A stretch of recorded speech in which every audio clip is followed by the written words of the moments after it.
ଦେହରୁ ବାହାରୁଥିବା ଝାଳର ଗନ୍ଧ କାହାକୁ ବି ଭଲ ଲାଗେନି, କିନ୍ତୁ ତୁମେମାନେ କେବେ ଭାବିଛ କି ଝାଳ ଦେହରୁ ବାହାରି ନଥିଲେ କ'ଣ ହୋଇଥାନ୍ତା?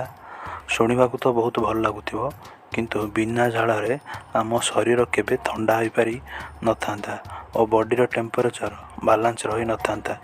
ଯଦି ଅତ୍ୟଧିକ ଗରମ ହେଲା ତାହେଲେ ଆମକୁ ହିଟ୍ ଷ୍ଟ୍ରୋକ୍ ବା ଉଷ୍ମାଘାତ ହୋଇଥାନ୍ତା, ଏମିତିକି ଆମର ମୃତ୍ୟୁ ବି ହୋଇପାରିଥାନ୍ତା।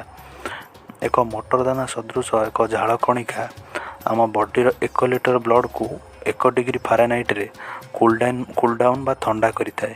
ଇନ୍ ଟୋଟାଲ୍ ଏକ ଗରମ ଦିନରେ ଆମର ବଡ଼ି 10 ଲିଟର ପର୍ଯ୍ୟନ୍ତ ଝାଳ ବାହାରେ କରିପାରେ। ଗୋଟେ ମେଡ଼ିକାଲ ଡିଜର୍ଡ଼ର ମଧ୍ୟ ଥାଏ ହାଇପୋହିଡ୍ରୋସିସ୍ ନାମରେ। ଯେଉଁ ଲୋକଙ୍କ ବଡ଼ିରୁ ଝାଳ ବାହାରେ ନାହିଁ, ଏହା ଏକ ପ୍ରୋବ୍ଲେମେଟିକ୍ ସିଚୁଏସନ୍ ହୋଇଥାଏ, କାରଣ ଅତ୍ୟଧିକ ଗରମରେ ମୁଣ୍ଡ ବୁଲାଇଥାଏ, ଅଂଶୁଘାତ ବି ହୋଇପାରେ। ଏପରି ଲୋକଙ୍କ ପାଇଁ ମଧ୍ୟ ନର୍ମାଲ ଏକ୍ସରସାଇଜ୍ କରିବା ମଧ୍ୟ ଏକ ବଡ଼ ଚ୍ୟାଲେଞ୍ଜ ହୋଇଥାଏ ଏବଂ ନର୍ମାଲ କିଛି ବାଟ ଚାଲିବା ମଧ୍ୟ ଏକ ବଡ଼ କଷ୍ଟ କାମ ହୋଇଥାଏ।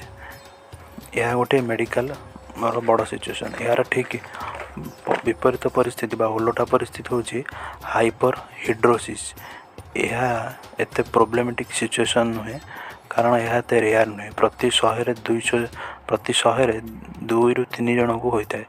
ଏହା ମଧ୍ୟ ଏକ ଡେଞ୍ଜରିୟସ୍ ସିଚୁଏସନ୍ ନୁହେଁ, କିନ୍ତୁ କିଛି ଲୋକଙ୍କୁ ଅଧିକ ଝାଳ ବାହାରିବା ଦ୍ୱାରା ମାନସିକ ସ୍ୱାସ୍ଥ୍ୟ ବିଗଡ଼ିଥାଏ, କାରଣ ଏଥିରେ ଅଧିକ ଆଙ୍ଜାଇଟି ଓ ଡିପ୍ରେସନ୍ ଲାଗିଥାଏ। ଭିଡ଼ିଓ ଭଲ ଲାଗିଥିଲେ ଲାଇକ୍, ସେୟାର ଓ ସବସ୍କ୍ରାଇବ୍ କରିଦିଅନ୍ତୁ। ଜୟ ଜଗନ୍ନାଥ।